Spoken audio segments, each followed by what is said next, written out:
자, 이 문제는 디자인 패턴에 대한 설명 문제입니다. 디자인 패턴에 대한 설명을 해놓고 찾아라 이런 얘기죠. 워낙 방대하고 내용이 있기 때문에 MVC, 그 다음에 파시드, 미디에이터, 그 다음에 브리치 패턴을 각각 강의한 내용을 설명을 듣고 와서 문제를 풀어보도록 하겠습니다. 되겠죠? 아키텍처 모델입니다. 그러니까 소프트웨어 구조를 하드웨어적인 측면도 있고 물리적인 측면도 있지만 소프트웨어적인 개념을 보면 먼저 기능과 분할로 배치시킬 수가 있어요. 그 다음에 제어 관계로 배치시킬 수 있습니다. 자, 데이터 중심 모델이라는 건 뭐죠? 소프트웨어를. 이거는 데이터 중심 모델은 중앙에 중앙 컴퓨터를 둬요. 그 다음에 각각의 단말기들이 이렇게 사용할 수 있는 구조로 중앙 컴퓨터에다가 모든 데이터를 집약시켜서 거기 있는 데이터를 어세스할 수 있도록 해주는 그러한 아키텍처라고 하는 것은 우리는 데이터 중심 모델이다 이렇게 얘기를 합니다. 그것의 가장 큰 장점과 단점은 어떨까요?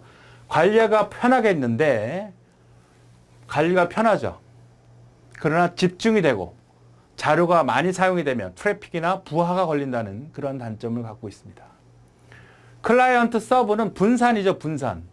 컴퓨터를 여러 개 배치시켜서 인터넷을 통하거나 아니면 로컬, 랜으로 지역망을 통해서. 그러니까 컴퓨터를 여러 개 분산시키는 개념이죠. 얘는 분산 모델이에요. 여긴 중앙 집중형 모델이고. 그러니까 아키텍처를 포괄적으로 구성할 때 소프트웨어, 물론 하드웨어적인 구성도 되어 있지만 하드웨어 구성 배치에서 어떻게 데이터를 처리할 거냐, 소프트웨어적으로. 중앙에 모든 데이터를 집중시켜서 처리할 거냐. 결국 우리가 프로그램이라고 하는 것은 데이터를 하는 부분이 가장 중요하니까 이 데이터를 어떻게 갖다 쓸 수 있겠느냐, 그걸 어떻게 기능을 발휘할 거냐를 정한 것이 중앙에 데이터를 줘서 소프트웨어를 이 중앙 집중형으로 만들어진 것이 우리가 데이터 중심 모델이라고 해요. 클라이언트 서버 모델은 분산시킵니다. 한 곳에 두지 않고 데이터를 막 분산시켜요.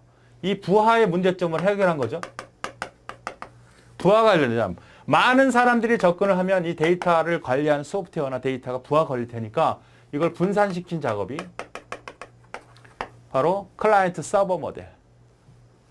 클라이언트는 얘가 클라이언트가 되겠고 서버들은 대형 서버가 되겠죠, 데이터. 이게 분산시킴으로써 우리가 어떻게 좀 더 부하를 감소시키고 확장성도 좋고. 단점은 뭐죠? 항상 분산의 단점은 뭐예요?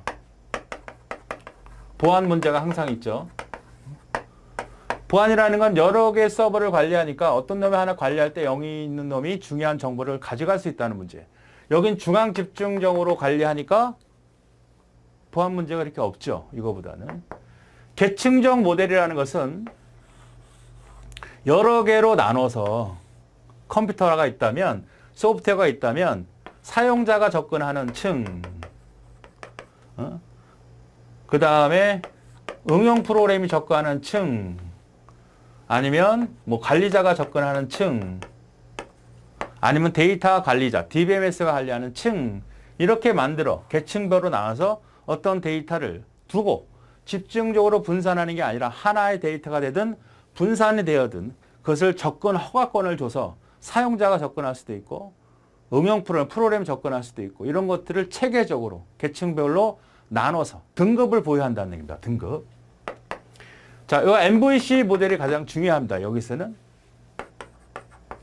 요거는 모델이라는 뜻이고요. V는 뷰라는 뜻이에요. 뷰. 그 다음에 이건 컨트롤이라고 그러죠. 컨트롤러죠.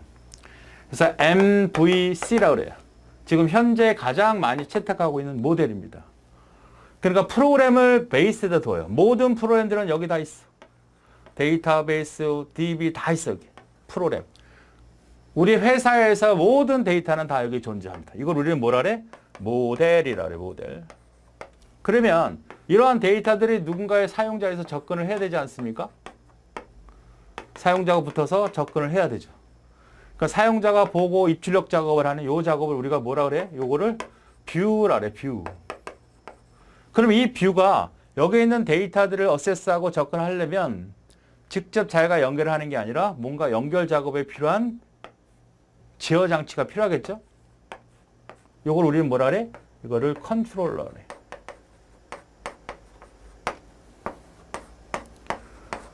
이렇게 만들어진 게 MVC 모델이죠. 지금 가장 일반적인 거라고 보시면 돼요.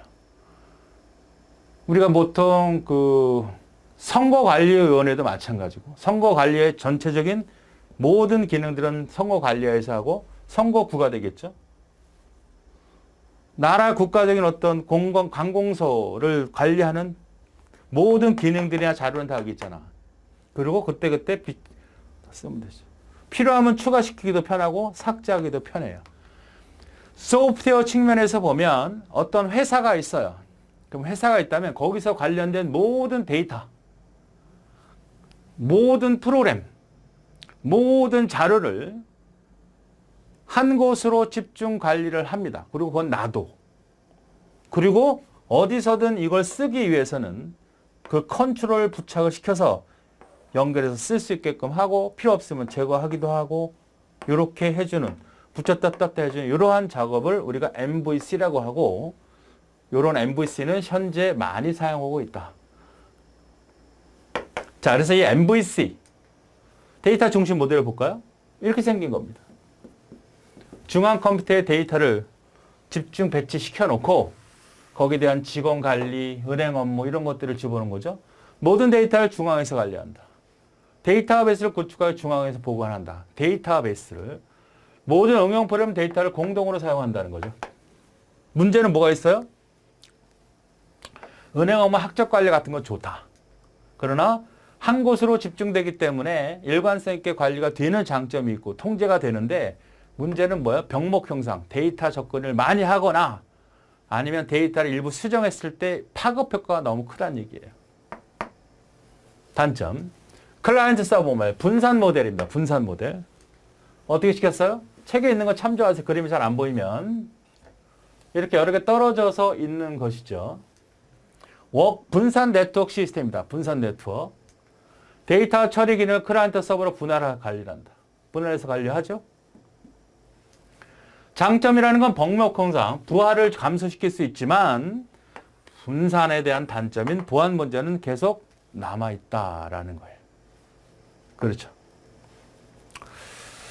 자, 그 다음에 아키텍처, 계층적 모델은 이거죠. 사용자 접근층, 응용 계층, 그 다음에 데이터베이스 계층. 계층이라는 것은 어떤 특정한 자료를 가지고 누구는 접근하고 누구는 접근하지 말게끔 하겠다는 거죠. 등급을 둬서 이거는 일반 사용자가 접근하는 층, 이거는 응용 프로그램이 접근하는 층, 이거는 관리자나 데이터베이스 관리자가 접근하는 층, 이렇게 구분을 해서 접근시키겠다는 구조도 있다는 얘기입니다. 아키텍처도. 기능을 분리하여 계층형으로 배치한 다음에 처리해주는. 하위계층 서버, 상위계층 클라이언트가 접근할 수 있도록 한다든지 지금처럼 이렇게 접근할 수 있게끔 해주는 것이 우리는 소프트웨어 아키텍처 모델입니다. 자, MVC, 모델 뷰 컨트롤러죠. 자, 이렇게 된 거예요. 이 모델에는 모든 자료를 다 배치시켜요. 다 배치시키고 그 다음에 컨트롤 둬서 사용자들이 접근할 수 있는 이런 작업들이죠. 우리가 이런 것들도 있어요. 그러니까 뷰라는 거 있어요. 우리가 DBMS에서 얘는 데이터하고 얘는 DBMS라고 할 수 있어요. 그러니까 데이터베이스를 배워봤으면 아니면 가서 보셔도 됩니다. 데이터를 모델 형태로 구축을 시키고 사용자들이 접근할 수 있을 때 DBMS가 바로 이 데이터를 보고 개인적으로 볼 수도 있고 필요 없을 때는 이걸 제거할 수도 있고 여기 데이터에서는 절대 수정할 수 없게끔 하는 이런 개념도 하나의 MVC 모델이다. 자, 이건 어떻게 보면 구조적인 역할로 보면 구조 패턴에서는 이거는 하나의 구조 디자인 패턴이다 이렇게 얘기도 합니다. 그러니까 설계 유형이다라는 얘기입니다. 자, 디자인 패턴은 나오면 배울 텐데 그건 설계 유형에 대한 개념이죠.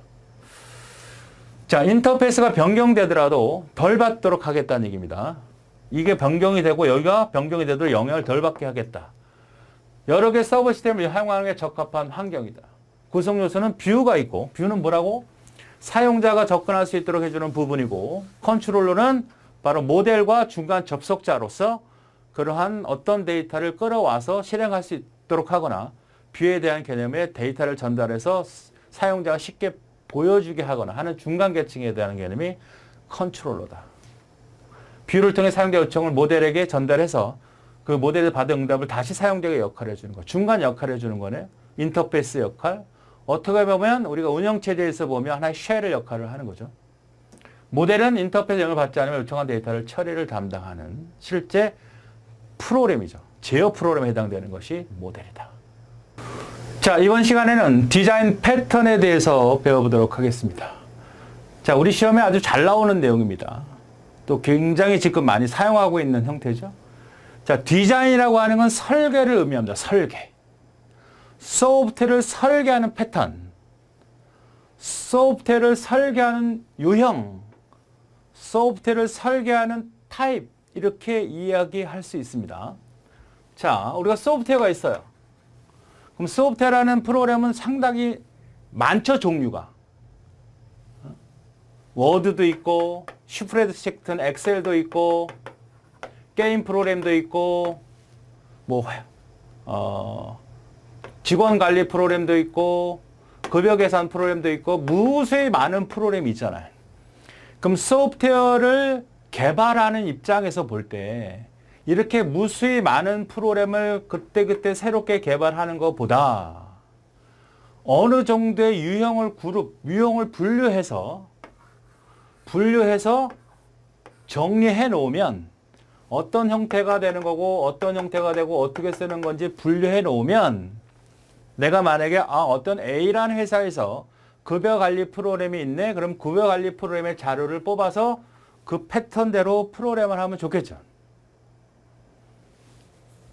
그러니까 소프트웨어 개발 업체에서 워낙 많은 다양한 프로그램을 짜니까 이런 프로그램에 의뢰가 들어오면 이렇게 프로그램을 짜겠네. 어딨지? 여기 서랍 열어보니까 있어. 그런 유형을 분류해 놓을 수 있죠. 다시 소프트웨어가 아니라 옷이라고 합시다. 옷. 미용실. 옷을 만드는 회사라고 합시다. 그러면 옷이라는 게 남자 옷, 여자 옷, 어린애 옷, 무슨 한복, 원피스 얼마나 많겠어요. 그럼 어떤 사람이 옷을 만들어 달라고 하면 어떻게 하지? 이게 아니잖아. 기본적인 어떤 디자인이 있겠지요. 어딘가에 보관했다가 그 서랍이나 자료를 열어보니까 옷 같은 경우는 이런 게 있잖아요. 왜 종이로 해가지고 이렇게 재단 같은 거 하는 거 있잖아. 그런 걸 가져와서 설계를 하면 되지. 그치? 너무 많으니까 한두 개 만드는 게 내가 만약에 어떤 하나의 물건, 남자 옷만 만든다, 신사복만 만든다 그러면 그것도 패턴이 있잖아요. 신사복도, 그치? 옷이 이렇게 많은 정도라고 하면 그런 패턴별로 정리해 놓으면 프로그램 개발하기 쉽잖아. 신발도 마찬가지, 신발도 남자 신발도 있고 여자 신발도 있고 쭉쭉쭉쭉 해서 이런 걸 좋아하는 사람, 저런 디자인, 폭이 넓은 사람, 발이 긴 사람, 작은 사람 되게 많을 거 아니야. 그럼 왜 발에 구두를 만들 때 나무 신발 이런 걸 보신 적이 나무로 돼가지고 이렇게 돼가지고 가죽을 씌워서 막 하는 거 있잖아. 이것도 하나의 이 신발을 만드는 패턴이라고.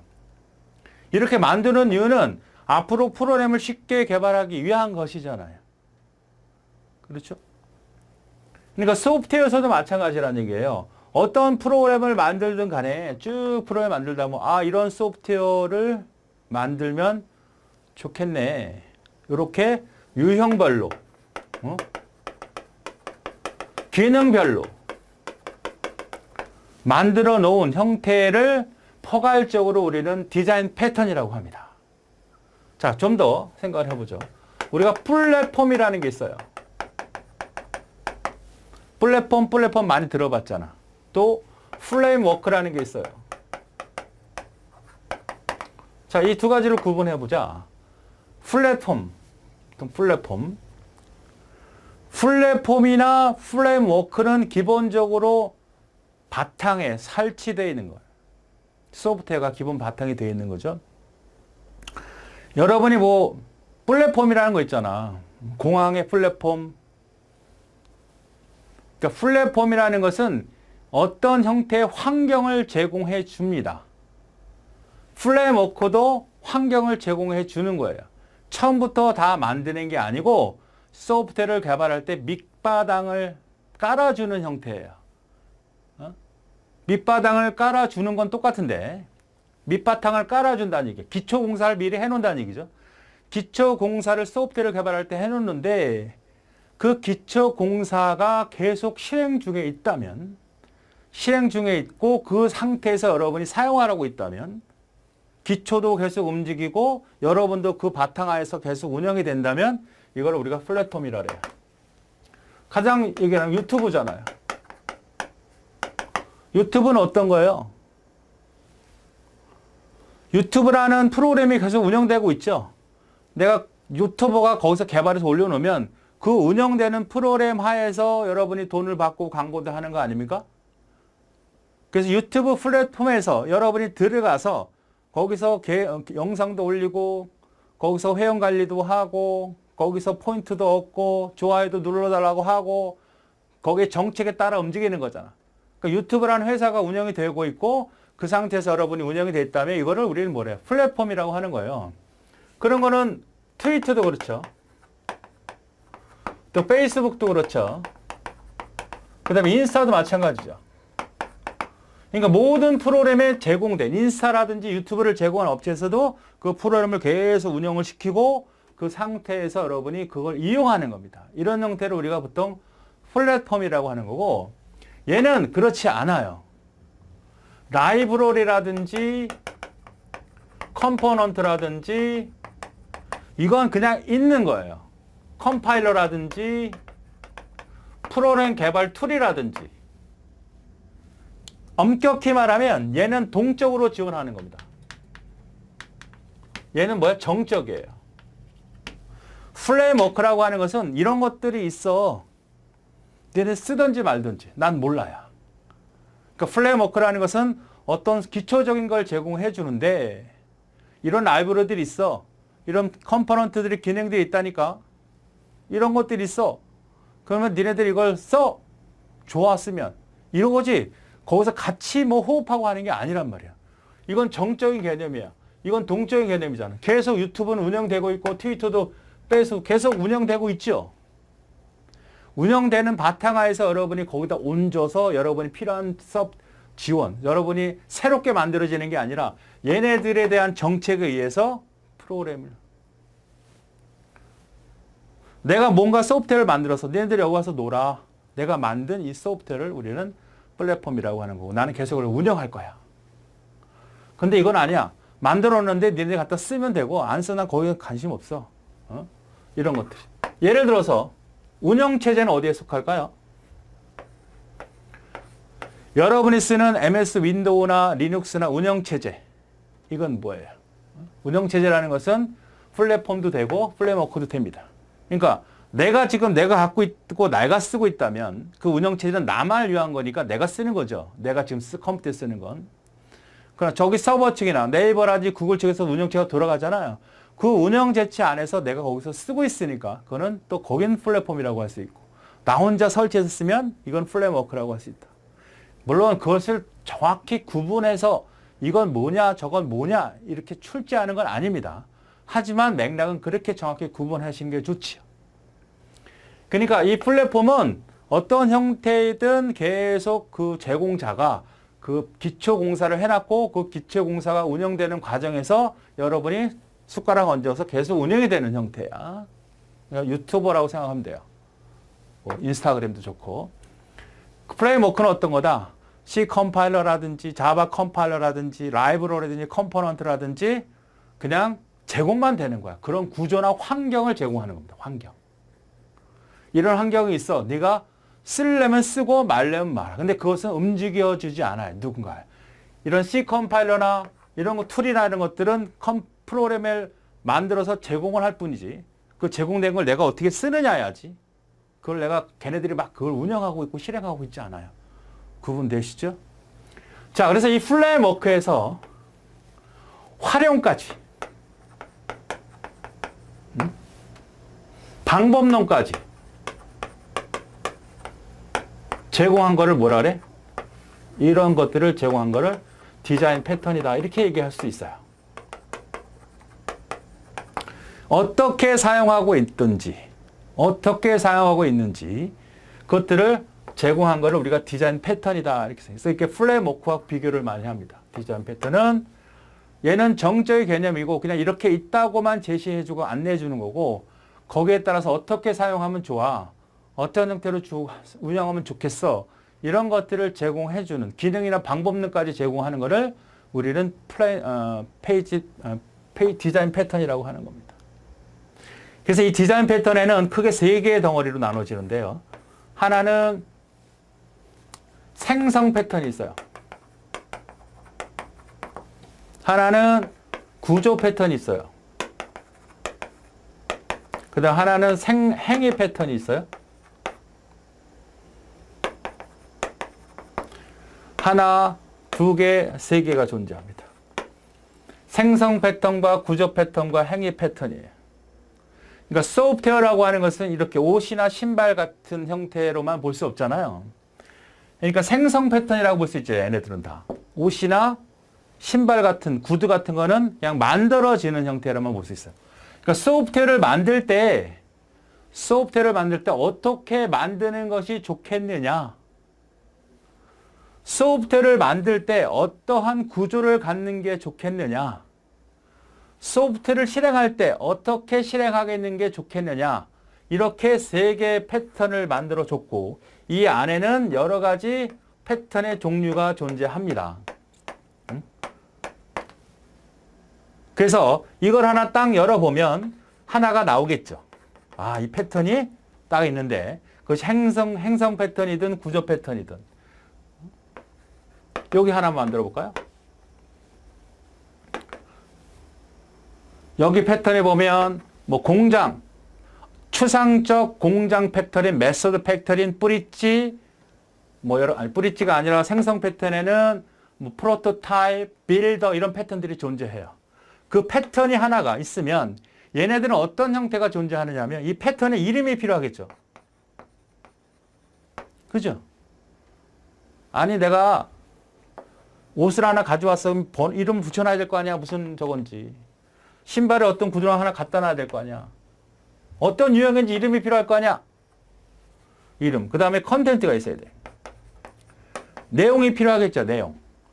이게 뭐냐 이거지. 뭐 하는 패턴이냐. 옷을 짓는 거냐. 맞는 건 뭐냐. 설명을 해줘야 될 거 아닙니까? 그렇죠. 그 다음에 문제는 뭐가 있겠느냐. 문제. 내가 생성 패턴을 기본적으로 만들어냈어. 우리가 옷이라고 생각을 해보자. 옷. 남자의 어떤 옷을 만들고 싶어. 스포츠 브랜드 비슷한 걸 만들고 싶어. 그럼 하나 가져올 거 아니야. 그럼 그 안에 보니까 이거는 이름이 딱 하나 있는 거야. 이름. 그 다음에 내용이 있겠죠. 어떻게 사용해야 되는지 내용이 있겠지. 여기에 문제점이 있어. 문제점. 문제점이 뭐냐. 이런 경우는 안 돼. 저런 경우는 안 돼. 그런 것들이 문제가 있을 때 해결하는 방법이 뭐냐. 솔루션.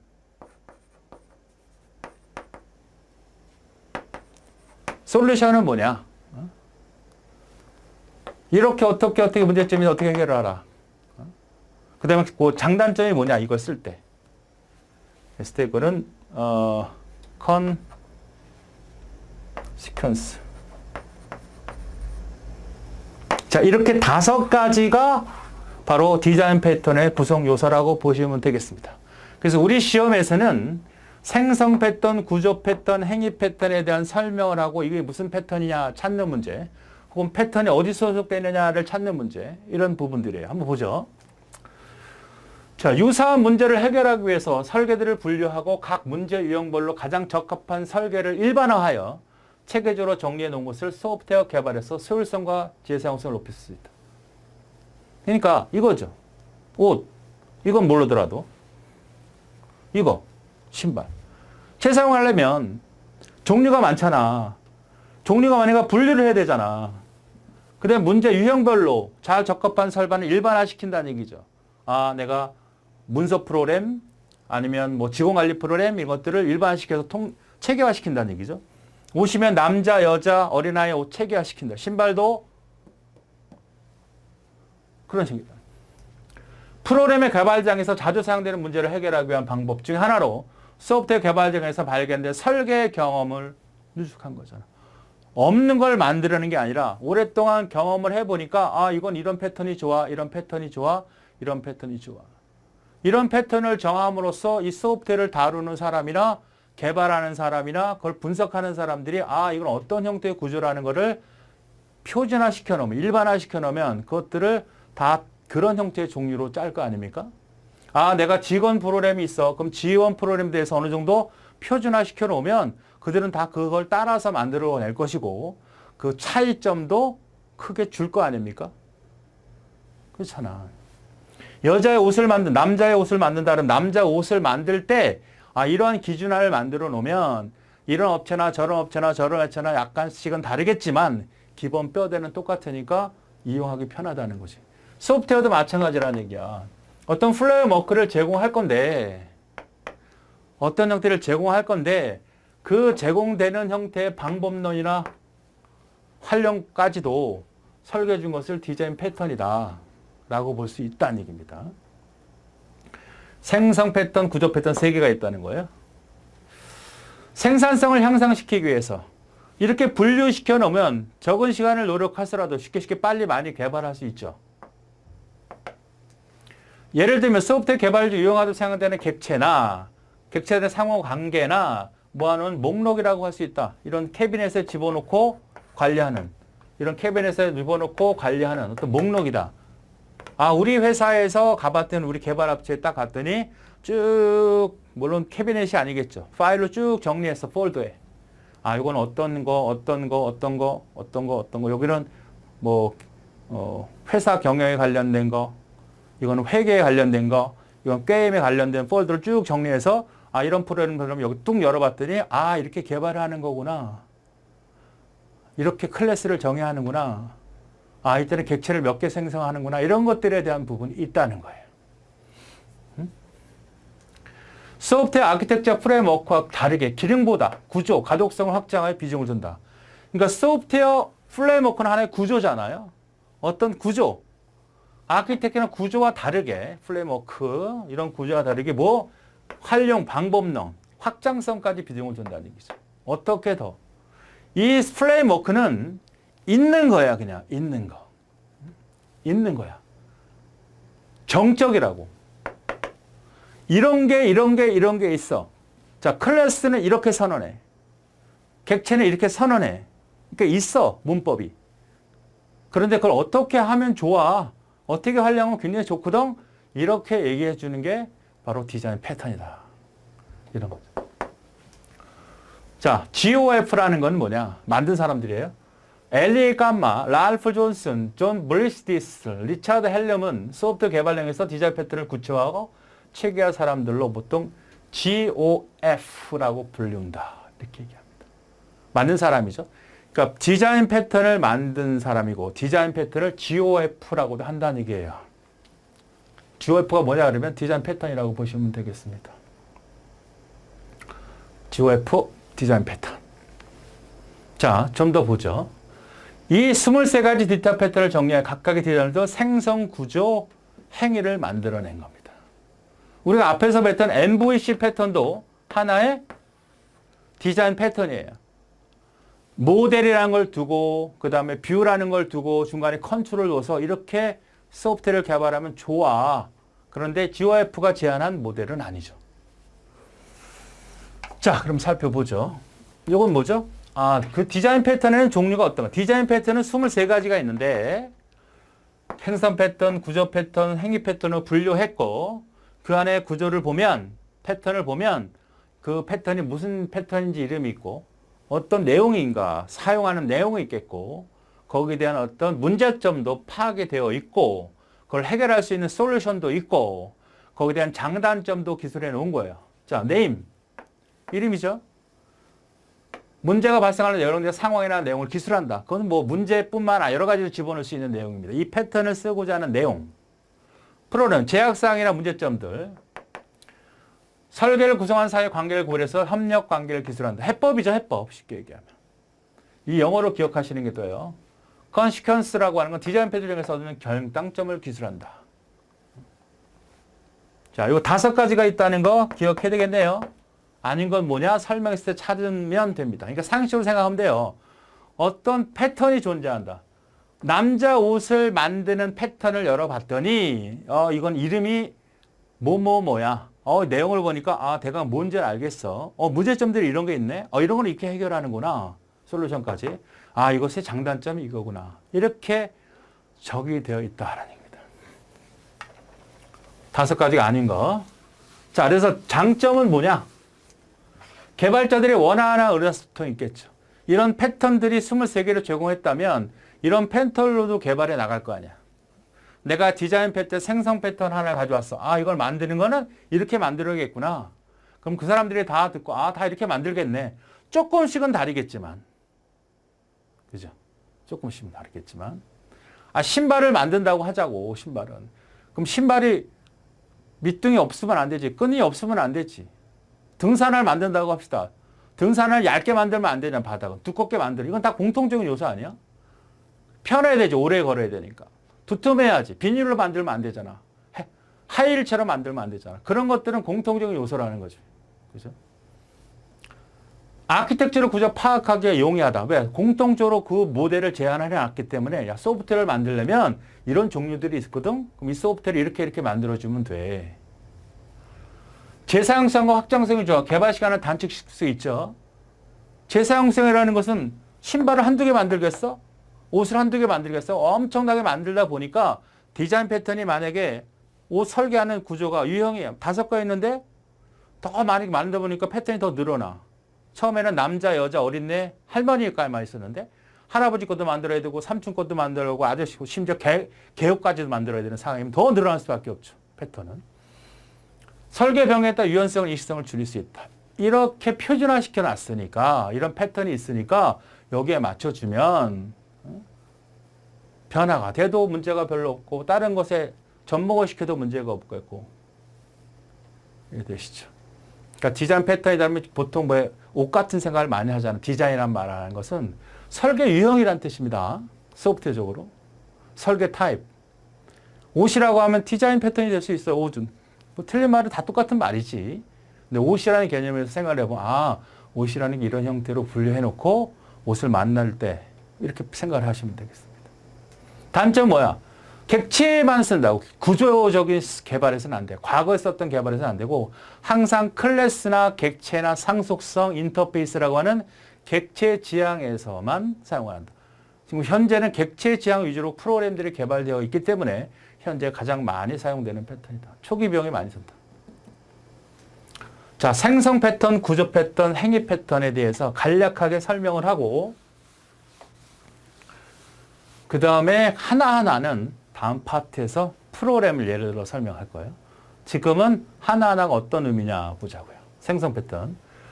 객체를 생성하는 겁니다. 클래스 정화 객체 방식을 구조와 캡슐하는 방법을 제시하고 구조에 영향을 적게 받도록 구조를 만들면 영향을 적게 받으려야지. 변경이라든지 이식을 하거나 확장을 할 때 영향을 적게 만들어야죠. 자, 그래서 추상 공장, 공장 메소드, 그 다음 빌더, 프로토타입, 싱글톤이 5가지가 있습니다. 이 하나하나에 다 자바 프로그램 설명할 거예요. 다음 파트에서. 자, 그러면 추상 팩토리라고 하는 건 뭐냐면 이렇게 이해를 해보죠. 제가 이런 객체나 객체 지향은 항상 인조인간을 많이 예를 들죠. 그렇죠?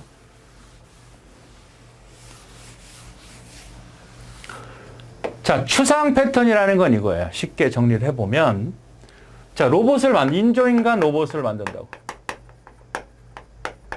자, 이거는 제가 자바 소스라는 걸 갖고 나중에 설명할 거고 지금은 하나하나 종류가 뭐고 그 패턴이 어떤 의미인지를 얘기를 해보자고. 인조인간을 만들고 싶어요. 그러면 사람들을 만들어야 될 거 아니야. 남자, 여자, 군인, 주부, 여러 가지 형태의 로봇이 필요하겠죠. 지금 생각하지 말고 먼 미래 생각해봐. 내가 공장이라니까 그걸 쓴 거예요. 제가 공장. 자, 이런 로봇을 어떻게 만들어 쓰는 것이 좋겠느냐.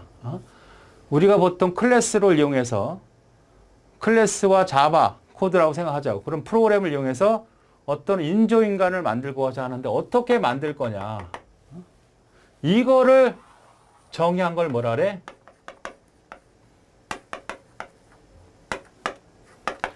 abstract.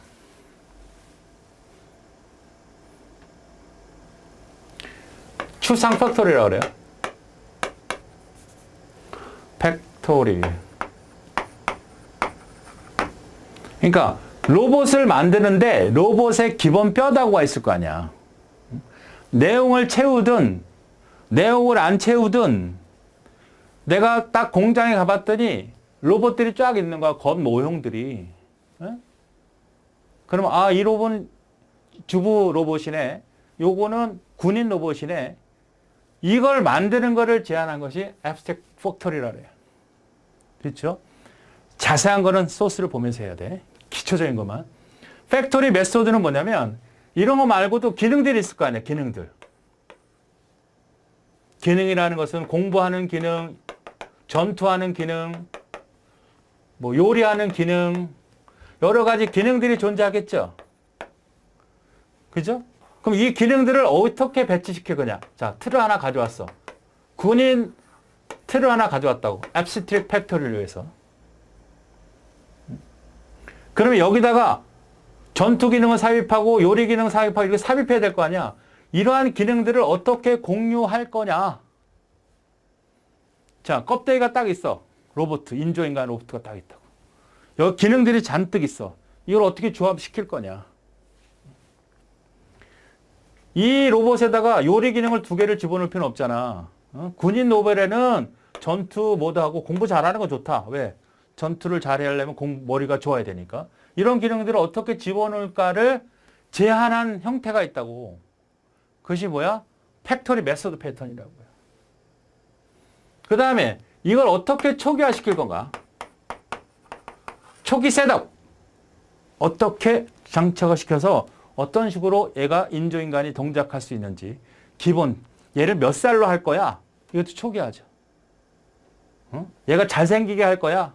이것도 초기화하지. 얘가 키가 180으로 할 거야? 초기화하지. 이거를 우리가 빌더라 그래. 빌더. BUI군요.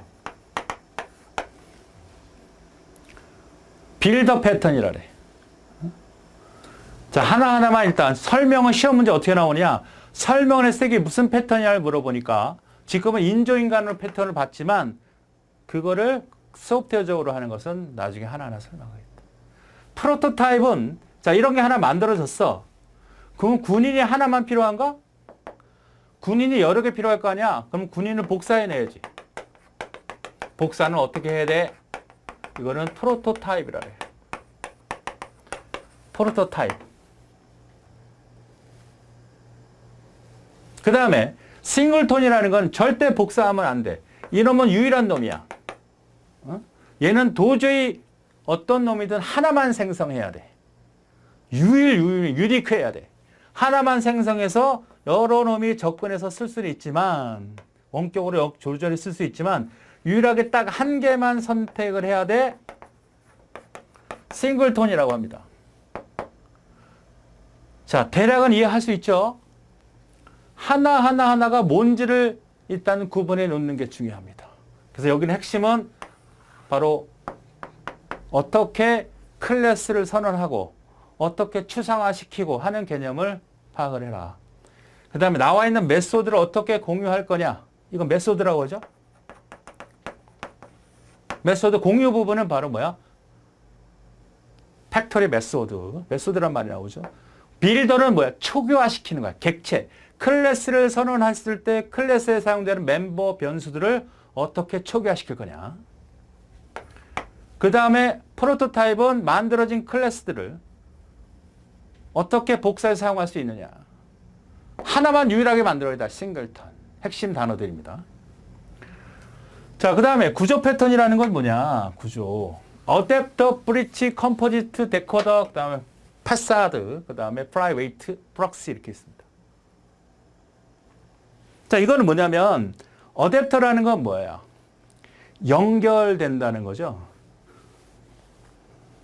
연결된다는 개념이에요. 자, 여기 이 인조인간을 하나 만들었어. 하나의 프로그램을 만들었어요.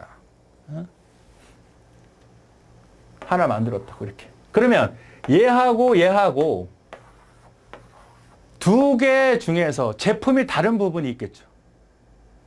자, 무슨 얘기냐면 이 로봇하고 이 로봇이 나는 한 개만 필요한데 얘에 만들어진 제품하고 여기 만들어진 제품을 가지고 하나를 만들고 싶어. 근데 똑같은 제품인데 조금 달라. 우리가 어댑터라는 걸 왜 씁니까? 말 그대로 요약하면 돼요. 어떤 제품과 어떤 제품이 다르면 어댑터라는 걸 달아요. 요즘에 많이 쓰는 건 USB에다 전기 여러분 스마트폰 충전할 때 제품마다 다 다르죠. 아이폰과 삼성 거가 다르잖아, 갤럭시가. 그죠? 거기에다 그 꽂는 게 다르잖아. 그래서 보통 요즘에는 이렇게 해서 여러 개를 같이 쓸 수 있게끔 해요. 삼성 거, 뭐 갤럭시 거, 아이폰 거, 뭐 여러 가지 모델마다 꽂는 게 다르죠. 이게 다 어댑터예요. 왜 그래? 서로 기종이 다르기 때문에. 서로 기종이 다르기 때문에 그 기종을 호환을 시키기 위해서 부가하는 장치를 우리가 어댑터라고 하잖아요. 그렇죠?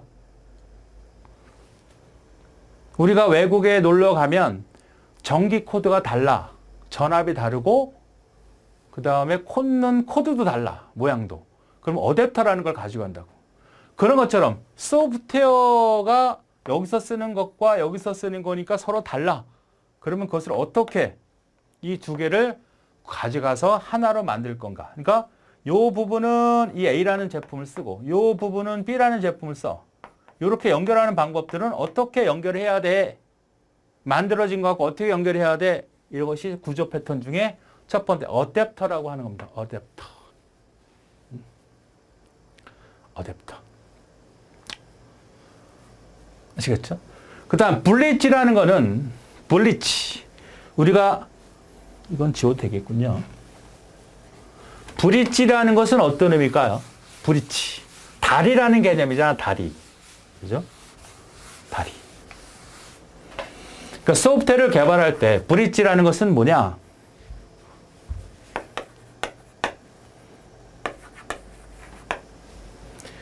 브릿지라는 것은 다리 역할을 하는 거 아니야, 다리? 그러니까 소프트웨어를 개발할 때 하나는 기능으로 내려받고 하나는 구현으로 구분을 하자는 얘기야. 나중에 다시 자세하게 이 브릿지에 대한 설명을 자바 프로그램 코드 가지고 할 거예요. 대강 어떤 형태라는 것을 간단히 소개하는 겁니다. 그걸 궁금해서 보고 싶으면 그쪽으로 가시면 됩니다. 바로. 기능과 구현을 따로 구축을 해요. 그래서 서로 문제가 되지 않도록 한쪽의 변화가 다른 변화가 영향을 미치지 않도록 기능을 추가한다는 것은 기능을 추가하나 변경했을 때 구현 부분에 문제가 안 생기게 구현 부분에서 처리할 때 기능 부분에 문제가 안 생길 때 쉽게 얘기하면 기능이라는 것은 어떤 거? 기능 추가라는 것은 바로 상속받아서 쓰는 거거든요. 상속. 상속은 뭐야? 익스텐드가 있죠. 그 다음 구현은 어떻게 돼? 상속을 받는데 임플리먼트로 하죠. 그러니까 얘가 실제로 뭐야? 임플리먼트는 상위 객체, 상위 클래스부터 상속을 받아서 그 프로그램을 실제로 구현하는 거거든요. 함수를 내려받아서 구현을 직접 코딩하는 거야. 근데 익스텐드는 어떻게 돼요?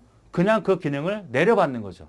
그러니까 기능 부분과 구현 부분을 분리해서 사용을 하자고 제안하는 구조가 바로 브릿지 패턴이다. 이게 시험 문제에 나오면 익스텐드, 임플리먼트, 기능과 구현 패턴을 구분해서 독자적으로 수행할 수 있도록 하는 패턴이 뭐냐 이렇게 물어보면 바로 브릿지라고 보시면 됩니다.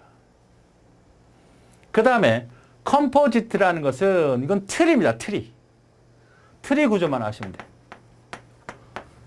우리가 트리 구조는 많이 쓰잖아요. 자료 구조에서도 우리가 프로그램에서도 트리 구조는 그만큼 효율적으로 검색도 할 수 있고 검색도 할, 소트도 할 수 있는 형태의 구조를 클래스 객체 지향에서 설거지할 때 컴포지트. 데코더라는 건 뭘까? 데코한다는 데코레이션. 기존의 틀에다가 필요한 부분들을 추가하고 싶어. 이게 전투 로봇이야. 그럼 얘가 무기를 장착을 시키고 지능을 장착을 시키고 이렇게 추가되는 부분을 어떻게 할 거냐?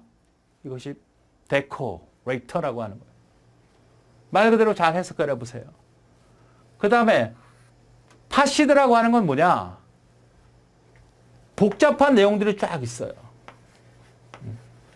이걸 하나하나 다 일일이 구축한다는 것은 시간도 많이 들고 복잡해. 예를 든 건, 자, 라디오를, 어플을 실행을 하고, 어플을 설치하고, 어플을 실행해서 특별한 어플이 어떤 거냐면, 노래를 트는 거야. 노래를 가수를 찾아서 틀고, 중단하고, 이러한 여러 개를 하나로 만들어서 처리하고 싶을 때, 이걸 뭐라 그래?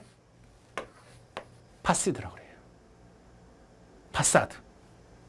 그러니까 여러 개 복잡한 거를 하나로 딱 잡아서 쫙 실행하고 싶을 때 역시 자바 코드가 사용이 되면 더 쉽게 이해될 수 있습니다. 이게 일단 나왔던 문제죠. 그 다음 fly weight라는 건 뭐야? 가볍다는 얘기죠. 가볍다. 객체를 가벼운 거. 가볍다는 것은 객체를 부담 없는 것들을, 작은 것들을 계속 쌓아놔서 그때그때 필요한 걸 뽑아 쓰고 싶어요. 이러한 큰 덩어리가 아니라 어떤 부분적인 어떤 소모품들에 대한 그런 기능들이 있겠죠. 뭐 총, 권총, 자전거, 이런 가벼운 것들, 이런 것들을 모았다가 꺼냈다가 집어넣었다 쓸 수 있는 형태 구조. 이거를 flyweight. 프록시는 뭐예요? 우리가 보통 프록시 서버를 많이 하죠. 우리 어떤 회사의 홈페이지가 있고 사이트가 있어요. 인터넷이 있습니다. 어떤 사람이 인터넷을 통해서 해당되는 회사로 접근을 해요. 이게 주 컴퓨터라고 합시다. 그러면 이 웹에서 들어온 인터넷을 통해서 들어온 놈이 바로 얘를 접근한다는 것은 뭐가 문제가 생겨? 보안상의 문제가 생기니까 너 거기 가지 말고 그 전에 한 군데를 반드시 들렀다가 내가 조정할 거야. 대리인 역할을 하는 거죠. 대리인. 이걸 우리가 프록시라고 합니다. 그러니까 너는 그냥 접근하면 안 되고 어떤 작업을 수행할 때 대리인을 둬서 수행함으로써 중요한 작업에 문제가 생겼을 때 대리인이 해결할 수 있거나 보안상의 암호화 문제나 이런 것들을 해결할 수 있는 그러한 구조를 설계할 때는 어떤 거다? 바로 프록시. 이게 구조화 패턴 7개입니다. 자, 간단하게 여러분 설명한 걸 기억했다가 그 다음에 프로그램 소스에서 다시 한번 설명을 할 거예요. 행위 패턴은 어떤 겁니까? 구체적인 알고리즘을 정의하는 거야. 알고리즘. 실제로 어떻게 실행을 하고 조직화시키고 관리하고 연합하는데 객체사의 결합도 다 나왔던 얘기죠. 결합도는 어떻게 돼요? 실행을 할 때 어떻게 실제로 실행을 하고 어떻게 결합을 시켜야 결합이 최소화되면서 프로그램의 질이 향상되겠느냐 이런 부분들. 종류가 여러 개가 있죠. 이건 워낙 많으니까 실전에서 설명하도록 하고 어쨌든 여러분은 생성과 구조와 행위 패턴을 종류를 일단 구분해야 되겠고 설명했을 때 이게 무슨 패턴이냐 그 다음에 패턴 설명했을 때 잘못된 패턴은 뭐냐 이 정도로 공부를 하셔야 됩니다. 그래서 우리는 다음에는 그 소스를 가지고 정말 설명할 텐데 소스를 보면 소스를 자바 코드를 보고 이해하라는 게 아닙니다. 자바 코드를. 어떻게 하면 될 것인가 그 정도만 이해해 두시면 된다는 거죠. 자, 이번 시간에는 파사드 구조 패턴에 대해서 배워보도록 하겠습니다. 이거는 출제가 됐던 내용이죠. 설명을 해놓고 간단한 구조들을 그려놓고 얘는 무슨 패턴이냐 이렇게 출제가 됐던 내용입니다. 자, 이거는 어떤 형태의 구조냐면 자, 우리가 인조인간 로봇을 만든다고 가정을 합시다. 그럼 이 만드는 과정은 상당히 복잡하겠죠. 자, 그래서 머리를 만들고 몸체를 만들고 팔다리를 만들고 그 다음에 초기화도 시키고 어떤 기능 A, B, C도 집어넣고 이런 작업을 일일이 다 하는 거는 귀찮잖아. 그러니까 얘를 한 방에 한 번에 딱 수행하면 얼마나 좋겠어요. 그렇죠. 그러니까 어떤 복잡한 작업들을 일련의 순서적인 작업이어야 되겠죠. 그걸 한 번에 딱 일괄적으로 처리할 수 있는 방법으로 제시를 하면 사용자는 상당히 쓰기 편하겠죠. 우리가 예를 들어서 인터넷 스마트폰을 통해서 앱을 설치하고 앱을 다운받아 설치하고 그다음 그 앱을 실행을 하고 음악 앱을 설치를 한다고 하자고요. 설치를 하면 설치해서 다운을 받아야죠. 그 다음에 다운받아서 플레이를 시켜야죠. 실행을 해야죠. 음악. 그 다음에 누군가를 검색을 해야죠. 노래 검색을 하고 플레이를 시켜야죠. 이런 과정이 필요할 거 아닙니까? 그죠? 이걸 딱 한 방에 처리할 수 있는 방법이 바로 파사드입니다. 어렵지 않죠? 그냥 그림으로 보면 이 파사드라는 개념은 어떤 복잡한 클래스들이 존재할 거예요. 그죠? 그러니까 이렇게 복잡한 형태의 기능들이나 작업들을 하나로 몰아서 얘 하나만 가지고 충분히 처리할 수 있도록 하는 건 뭐냐? 이걸 뭐라 하냐? 파사드. 자, 예를 들어보죠. 자, 스마트폰 클래스를 잡았고요. 거기에는 뮤직 AP 클릭 on이라고 하는 메소드. 좀 길게 썼지만 복잡한 거 아니에요. 그냥 이름 메소드 명 자체가 음악 앱을 클릭하는 거구나. 음악 앱을 클릭한다는 의미의 메소드. 물론 프로그램이 들어가겠지만 출력만 했어요. 그럼 뮤직 앱 클릭 오프. 종료한다는 거죠. 두 개. 스마트폰은 음악 앱을 클릭하거나 앱을 종료하는 거구나. 이렇게. 뮤직 플레이라고 하는 클래스는 스트링 뮤직 네임을 널로 해서 받겠다는 거죠. 생성자입니다. 웹으로부터 받는 거죠. 그러니까 얘를 플레이할 때는 웹으로부터 얘를 불러내면 돼. 그러면 그 음악이 들어올 거고 음악을 여기 자, 뮤직 플레이라고 하는 객체가 만약에 생성이 되면 여기 변수에는 바로 뮤직 네임이라는 변수가 있을 거고 여기에 노래 제목이 올 거란 말이야. 그 값을 받은 걸 웹으로부터 받는 거죠. 그러니까 뮤직 플레이 이 객체를 생성할 때 노래를 집어넣어주면 노래를 받아서 여기다 집어넣고 그 음악을 검색하는 기능 뮤직 서치 그 음악을 다운받는 기능 그 다음에 음악을 재생하는 여러 개의 기능을 갖고 있는 뮤직 플레이입니다. 원래는 다 어떻게 해야 돼? 이걸 실행시키고 만약에 뮤직 플레이 만약에 A다 그러면 new music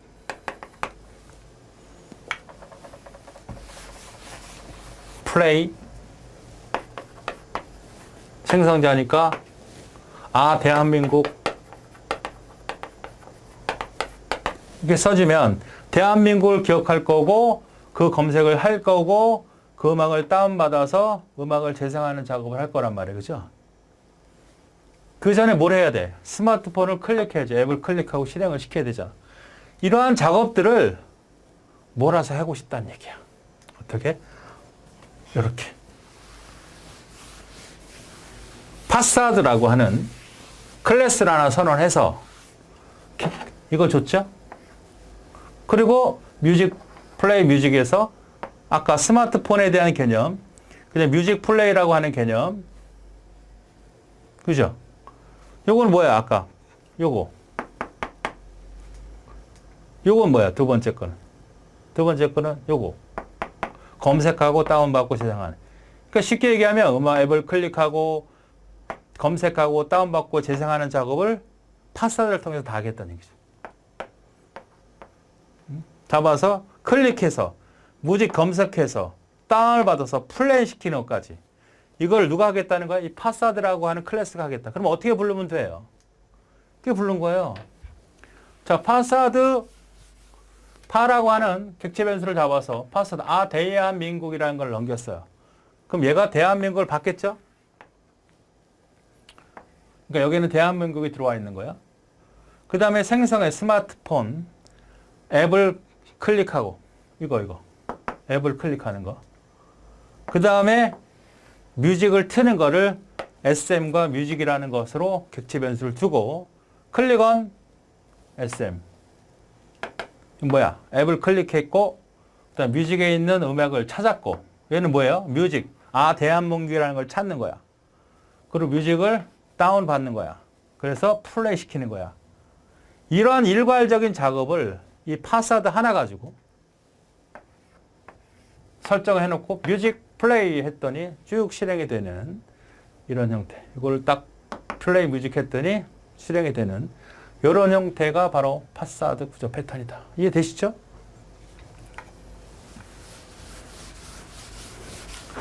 그러니까 여러 개 우리가 프로그램 할 때 여러 가지 기능들을 갖고 있어요. 이런 기능들이 할 작업들을 일일이 어차피 복잡하고 하는 것들 일일이 사용자 측면에서는 이해가 잘 어려울 테니까 그 부분들을 쉽게 처리할 수 있도록 다 한 번의 클릭이나 최소 두 사용, 간단하게 2번 이상, 2번 이하로 명령을 줘서 수행할 수 있도록 해주는 것이다. 이거잖아요. 클라이언트, 사용자가 파사드를 클릭하면, 파사드로 객체를 설정하면 여러 가지 복잡한 컴플렉스 시스템, 복잡한 기능이나 클래스를 몰아서 처리할 수 있다. 이라는 개념이죠. 이 그림이 나왔었어요. 복잡한 시스템을 구조화하여 쉽게 사용할 수 있도록 하는 패턴이죠. 하나의 시스템을 통해 느슨한 결합을 제공하는 패턴이다. 하나의 인터페이스를 가지고. 파사드 패턴을 사용하면 서브 시스템 복잡한 구조를 의식하지 않아도 되죠. 그냥 누르면, 우리 스마트폰 누고 그냥 노래 딱 틀면 다 나오잖아. 실제로 내부적으로는 어떻게 돌아갈지 모르지만 쭉 해서 딱 누르면 실행이 되는 거지만 사실 대한민국을 해당되는 데 가서 찾아가지고 앱을 틀고 실행을 시키는 거거든요. 복잡한 내부 구조를 거대한 클래스로 만들어 편리한 인터페이스를 제공한다.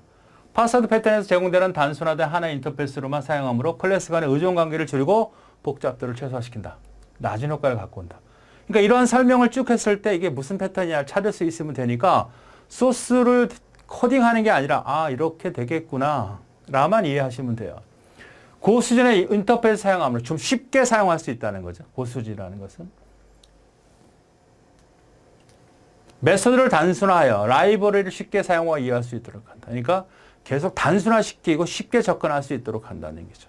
고수준의 사용이다. 그러니까 누구나도 쉽게 쓸 수 있다는 개념. 클라이언트 복잡 시스템의 사이에서 파사드가 존재하게 된다. 아까 구조들을 보면 중간에 있죠. 복잡한 시스템의 상위 레벨을 두고.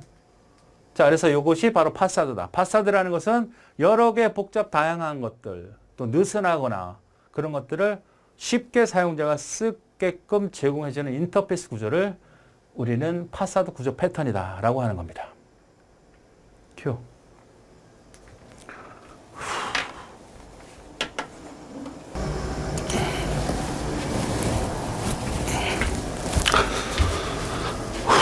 하나 둘 셋 넷 하나 둘 셋 넷 하나 둘 셋 넷 하나 둘 셋 넷 하나 둘 셋 넷 하나 둘 셋 넷 하나 둘 셋 넷 하나 둘 셋 넷 하나 둘 셋 넷 준비하시고 큐. 자, 그다음 미디에이터라고 하는 것은 뭐냐? 우리가 통신의 복잡성의 특징에 요 단어가 나오면 저거를 찾으시면 됩니다. 그러니까 우리가 객체가 이렇게 존재할 거 아니에요. 그죠? 객체가 존재한단 말이에요. 이렇게. 객체 간의 정보를 주고받는 요 형태를 우리가 통신이라고 할 수 있는 겁니다. 그러니까 통신이라고 하는 것은 인터넷 통신, 전화 통신, 뭐 여러 가지 통신이 있겠지만 객체 지향 프로그램에서 이 디자인 패턴에서는 이 객체 간의 통신이라고 보시면 됩니다. 그럼 통신이라는 것은 여기다 뭘 전달한다는 거죠? 메시지를 전달한다는 얘기예요. 메시지를 전달해서 메시지라고 하는 건 객체 변수가 만약에 A라고 하면 함수가 어떻게 됩니까? 함수가 예를 들어서 펑션이 있다고 합시다. 그러면 여기다가 1, 2, 3이라고 하자. 여기 바로 메시지예요, 메시지. 그럼 이런 메시지를 전달하는 방법들이 서로 다양할 수 있을 거 아닙니까? 서로 다양하고 또 인수가 다를 수 있으니까 그런 값들을 얘가 처리를 하지 않고 중간에 미디에이터를 넣어서 좀 단순화시켜 버리는 거죠.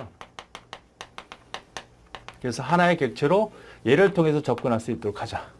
그러니까 여러 개의 복잡한 그러한 통신 작업들을 하나로 단순화시켜서 얘가 처리할 수 있도록 해준다면 우리가 프로그램이 쉽지 않겠느냐 해서 만들어진 게 바로 미디에이터 행위 패턴입니다.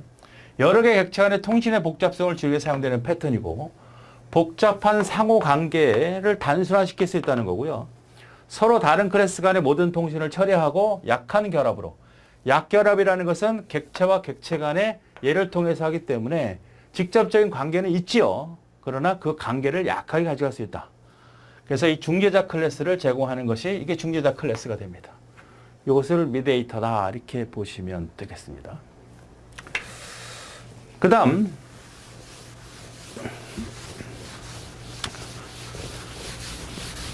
메멘토라고 하는 것은 뭐냐면 자 우리가 보통 이렇게 되어 있습니다. 객체가 하나 있어요. 클래스로 정의한 여기에 A와 B와 C와 D가 있다고 합시다.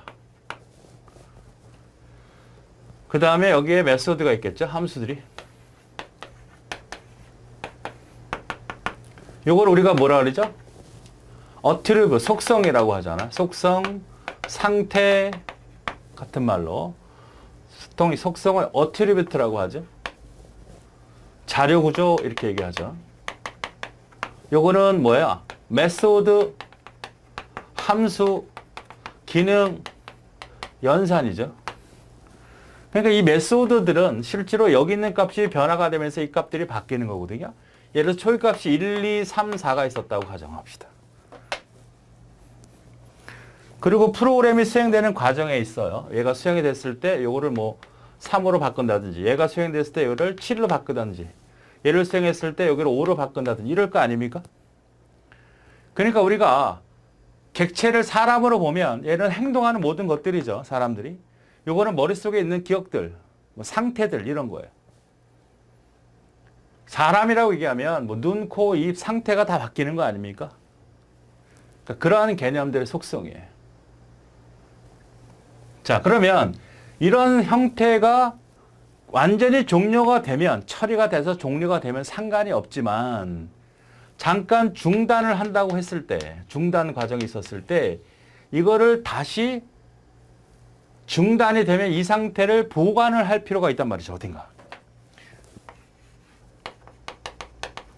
그러니까 지금 요 산재 상태를 기억을 했다가 또 살아온 객체를 할당해서 또 쓰겠죠.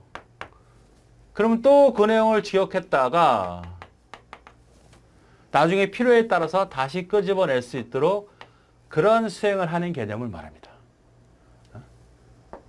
우리가 보통 그 인터럽트나 서브 루틴에서 현재 상태, 즉 문맥 기환이라는 개념과 유사한 개념이에요. 그러니까 상태를 저장했다. 이게 핵심 단어야. 복원해야 된다. 캡슐의 원칙을 지키면서 철저하게 보호를 하면서 그러니까 얘를 다 프라이빗으로 잡아야 되겠죠.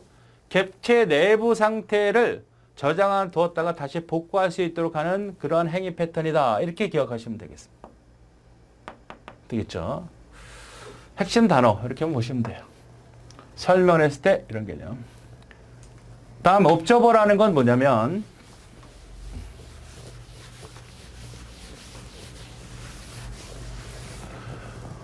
옵저버라고 하는 것은 우리가 보통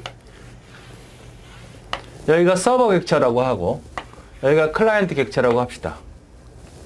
그럼 서로 정보를 주고받고 있는 상태예요. 그럼 여기에 상태 변화가 있었을 때 이쪽으로 알려주는 형태를 우리는 옵저버라고 그러죠. 얘를 우리가 보통 PSH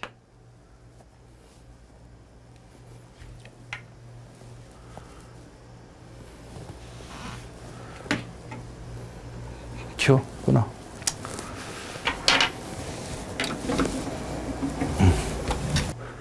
자, 그 다음에 브릿지 구조 패턴은 뭐냐? 브릿지는 다리죠, 다리. 자, 이쪽에 도시가 있고 이쪽에 도시가 있으면 중간에 다리를 하나 두르죠? 이거 우리가 브릿지라고 하잖아. 그러니까 A라는 도시와 B라는 도시를 둬서 여기서 하는 역할, 여기서 하는 역할을 서로 연결시켜서 사용할 수 있도록 하는 게 브릿지입니다. 브릿지. 그러니까 여기에서는 우리가 구조 패턴에서는 어떤 거냐면 여기는 기능, 여기는 구현 위주로 해라는 얘기입니다. 클래스나 인터페이스를 따로따로 둬서 우리가 프로그램을 하다 보면 상속받아서 쓰는 게 있죠. 우리가 클래스나 객체 지향에서 상속을 받아서 그 기능을 그냥 쓰는 경우가 있고 실제로 프로그램 하는 경우가 있어요. 그래서 우리가 기능이라고 보자 이거야. 그 다음에 구현이라고 보자. 새롭게 하는 거는. 다시 말하면 여기가 상속관계가 이루어졌다고 합시다. 상속관계가 되어 있는데 여기 있는 기능들이 있을 거 아니야. 그죠? 뭐 A 메소드, B 메소드, C 메소드.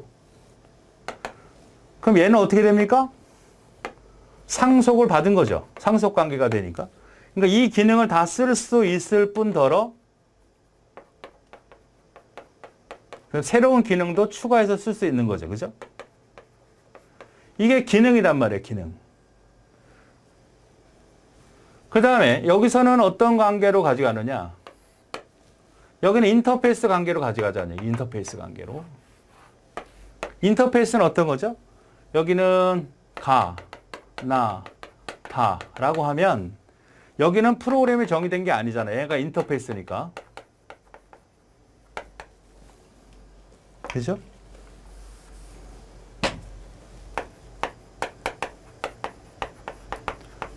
인터페이스라고 하는 자체는 여기는 정의만 해놓으면 여기서 뭐가 돼요? 가에서 프로그램을 하는 거 아니야? 나, 다, 그죠? 요거는 인터페이스 상태 상속이죠. 여기는 정의만 하고 구현은 나중에 하잖아요. 상속 관계는 어떻게 됩니까? 여기는 프로그램을 해놓으면 그대로 쓸 수 있는 거고 기능을 추가할 수도 있잖아. 그러니까 이렇게 기능으로 작업하는 것과 구현하는 작업을 독립적으로 분리시켜서 필요에 따라서 서로 연결시킬 수 있도록 해주는, 이렇게 해주는 이런 작업을 우리가 브릿지 구조 패턴이라고 해요. 그러니까 프로그램을 우리가 안 해봤으니까 잘 모르겠지만 역할 분담을 시키는 거예요. 너는 기능 추가를 하거나 기능을 상속받는 관계로만 가져가. 그러니까 익스텐드라고 할 수 있죠. 여기는 어떻게 돼요? 임플리먼트죠. 임플리먼트와 익스텐드를 확실히 구분해서 기능할 때는 기능만 하고 실제로 구현할 때는 구현하게 하고 그냥 기능만 갖다 쓰면 쓰는 거고 아니면 실제로 프로그램을 하면 하는 것이 이렇게 엄격히 분리시켜 놔야 프로그램 하기에 쉽고 또 결합도라든지 부작용이 최소화되니까 이렇게 많이 취합니다. 이러한 형태의 패턴을 뭐라고 한다? 브릿지 패턴이다. 이렇게 얘기하는 겁니다. 이해되십니까? 자, 프로그램 보죠. 자, 프린트라는 걸 하나 줬어요. 그리고 브릿지라는 단어 하나 줬죠. 그러니까 여기에 프린터를 하나 준 거지. 브릿지를 준 거예요. 요게 바로 뭐가 될까요? 프린트가 되겠네. 여기서 보면. 프린트라고 하는 클래스를 줬고 거기다 브릿지라는 단어 하나 준 거예요. 연결시키고 싶은 거죠. 그리고 여기는 오픈 쓸게요. 오픈 그 다음에 프린트 그 다음에 클로즈 프린트 A 이렇게 줬죠. 이걸 상속받은 애는 이 프린트를 상속받은 애는 이 기능을 다 쓸 수 있어요. 그리고 연결이 됐잖아. 이거 연결시키겠다는 얘기거든요. 이 브릿지라는 단어를. 이게 프린트 브릿지예요.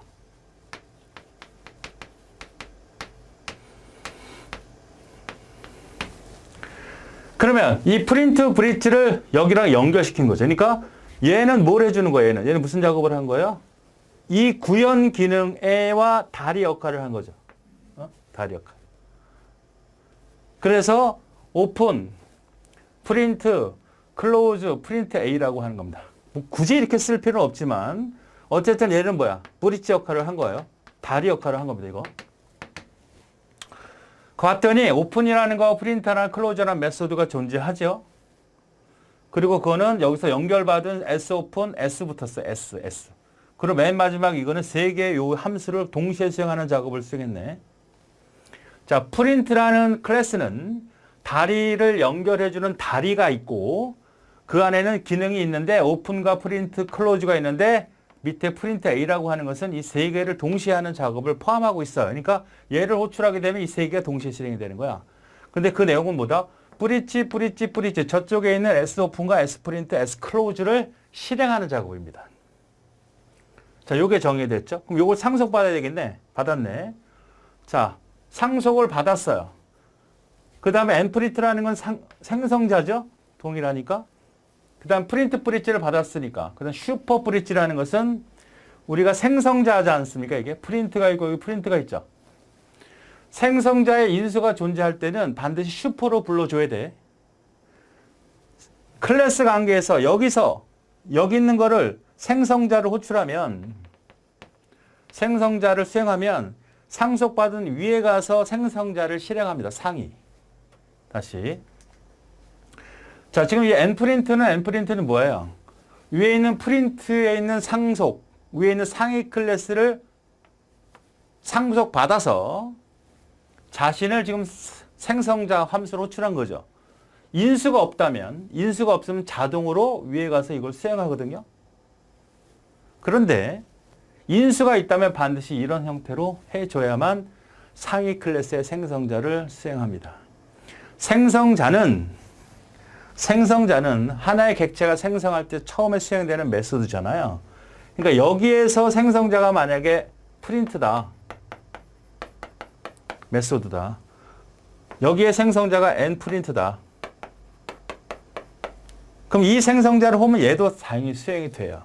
그런데 여기에 인수가 존재하게 되면 반드시 어떻게 돼? 슈퍼라고 하는 상위 지정을 하는 연산자를 써서 생성자를 실행시켜 줘야 된다. 이렇게. 인수를 쓸 때. 그러니까 여기 있는 부분을 상속을 받아서 이 엔프린트라고 하는 새로운 기능을 하나 더 추가시켰습니다.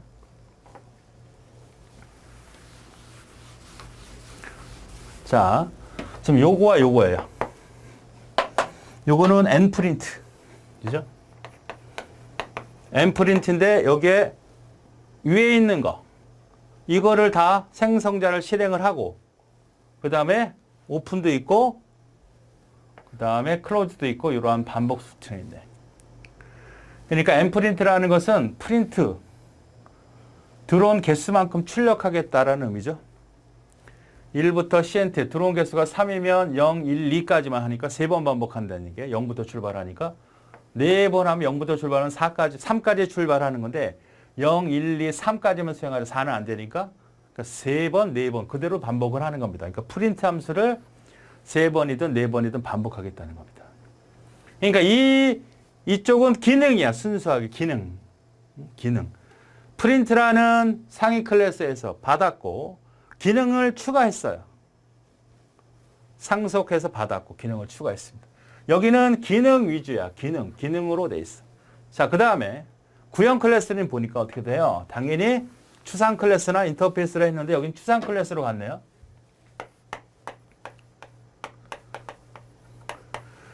추상 클래스나 다 상관없어요. 추상 클래스나 그 다음에 인터페이스 클래스나 다 어떻게 돼?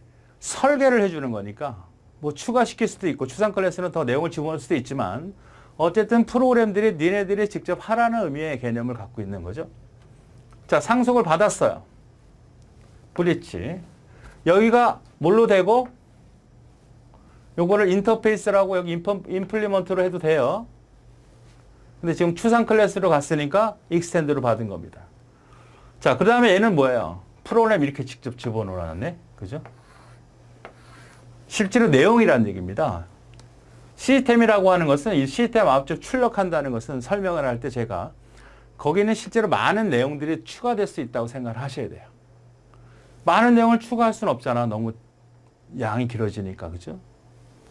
이 프로그램을 분석해서 물어보기도 하지만 그러한 자세한 내용들이 있다고 제가 지금 이렇게 해준 겁니다.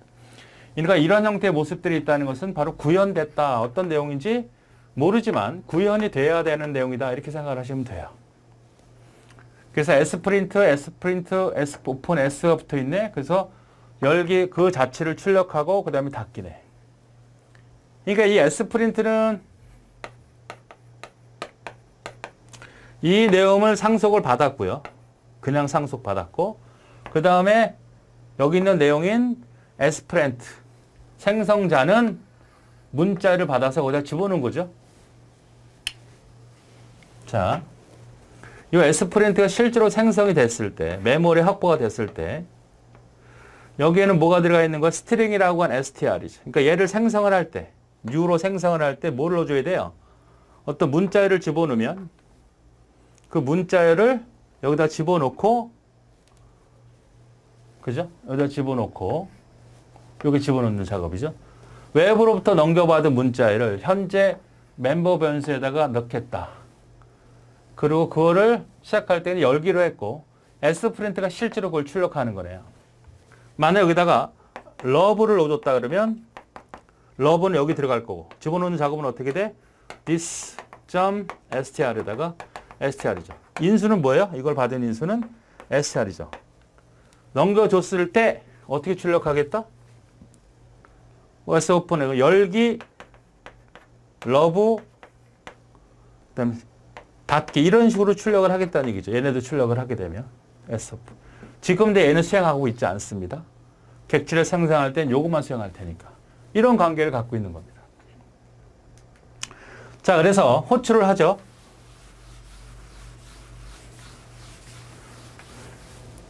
자, new S프린트로 가래요. 해피를 S프린트로 넘겼어요. S프린트는 어떤 겁니까? 이거죠. 그러니까 여기다 해피를 넣어줬어. 해피. 해피를 넣어줬더니 해피를 받아서 지금 여기다 기억하고 있는 상태죠. 다시. S프린트는 뭘 해주는 거예요? 이거는 수행하는 게 아닙니다. 생성자만 수행을 하죠. 그래서 생성할 때 넘어올 거 아니에요. 여기. 지금 해피가 넘어온 거야. 해피가 넘어와서 그것을 여기다 기억시킨 거예요. 지금 여기다가 기억시킨 것 뿐입니다. 그리고 다시 뭐래요? 그 값을 어디로 넘겼어요? 프린트로 넘겼다고. 프린트는 어디예요? 이거잖아요. 그죠? 그 프린트를 생성만 했어요. 두 번째도 마찬가지입니다. 러브를 넘겨서 이번에 n프린트를 넘겼어요. 여기 있는 걸 썼단 말이에요.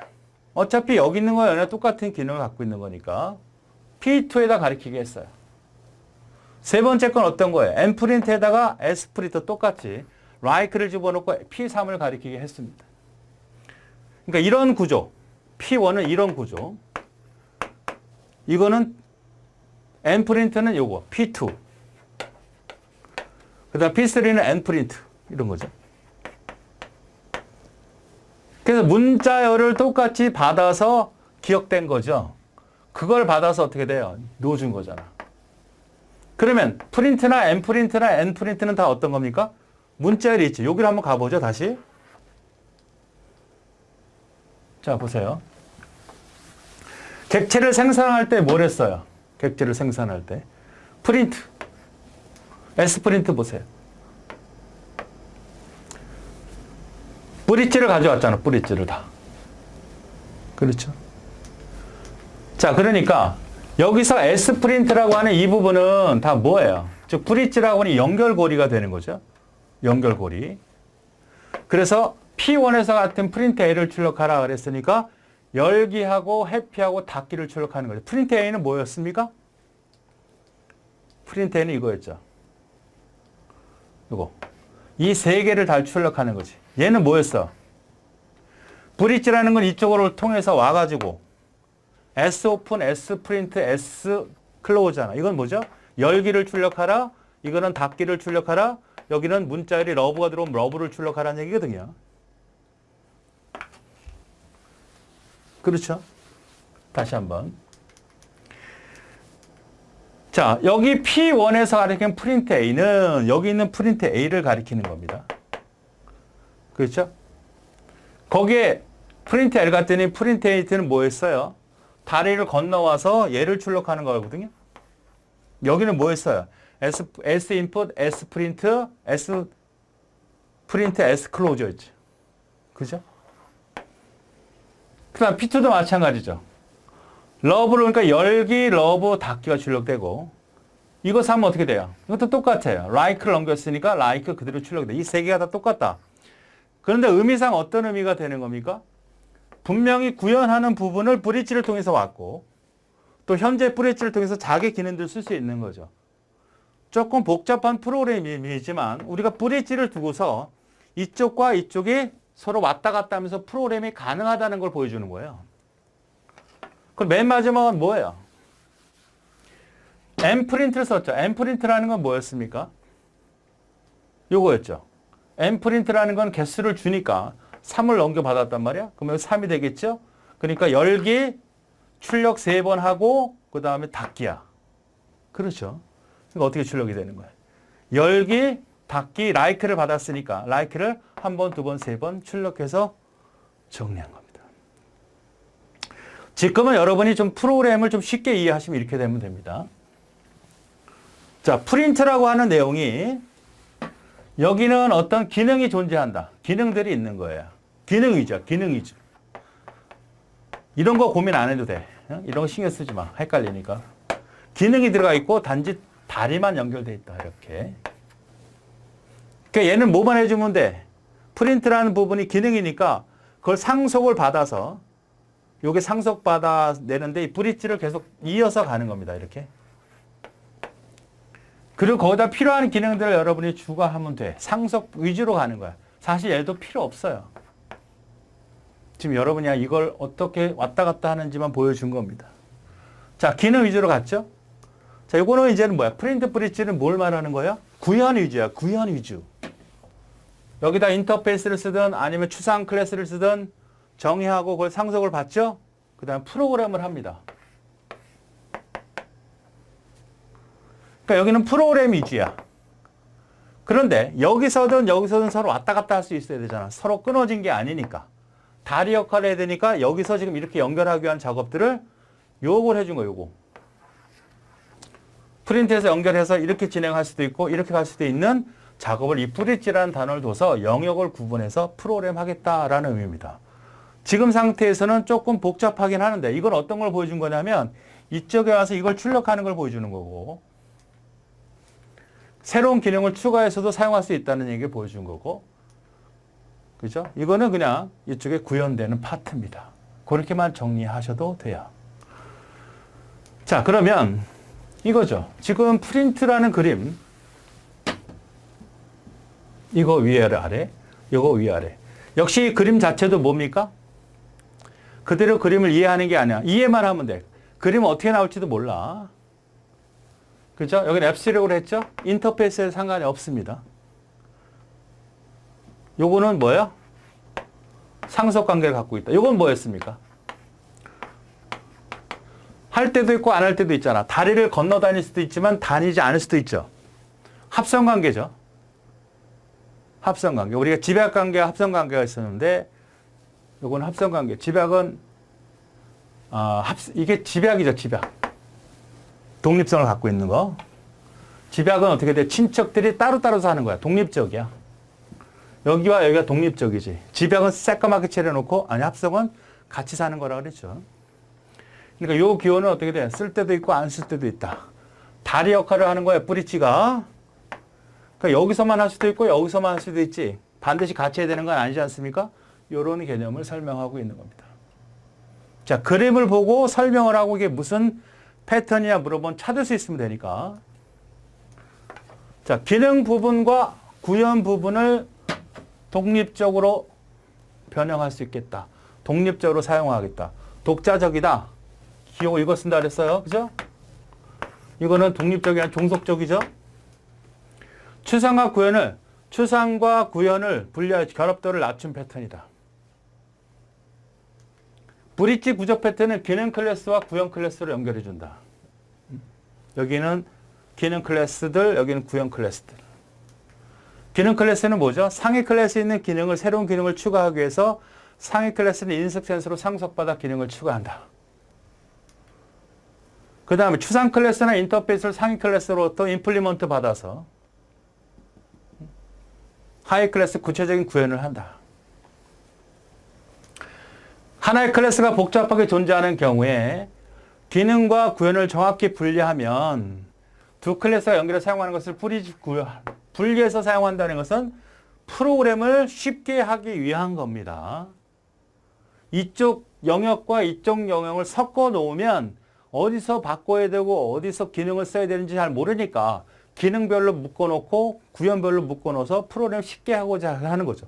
그럼 전혀 동떨어지면 안 되니까 브릿지라는 연결고리를 갖고 그 다음에 그 브릿지라는 부분을 어떨 때는 건널 수도 있고 어느 때는 건너지 않을 수도 있고 사용할 수도 있고 사용하지 않을 수도 있게끔 하는 것이죠. 기능과 구현을 구분하여 필요한 부분을 독립적으로 추가할 수 있다. 같은 개념이죠. 그래서 extend는 경관 연결이에요. 실제로 이 extend라고 하는 것은 경관 연결입니다. 그 다음에 여기는 추상이나 아니면 인터페이스는 약간 느슨한 연결이라고 기억하시면 됩니다. 그 다음 상수은 클래스를 확장하기 편리한 방법이지만 클래스 간의 연결을 강하게 고정시킨다. 우리가 연결이 강하다는 것은 그만큼 종속적이고 조금 불편한 얘기가 돼요. 어쩔 수 없이 상속을 받지만 어떤 모듈 간의 관계는 약하게 하는 게 좋죠. 그 다음에 기능을 추가하고 싶으면 기능 클래스, 계층 클래스 추가하면 된다. 아까처럼 M 반복하는 거 계속 그렇게 추가할 수도 있다는 얘기입니다. 프로그램 필요에 따라서 클래스 간의 관계를 손쉽게 받고 싶을 때 브릿지 패턴을 써라. 그러니까 이러한 내용을 설명해 놓고 이런 것들 중에 내용을 설명해 놓고 이게 무슨 패턴이냐 물어볼 거라고요.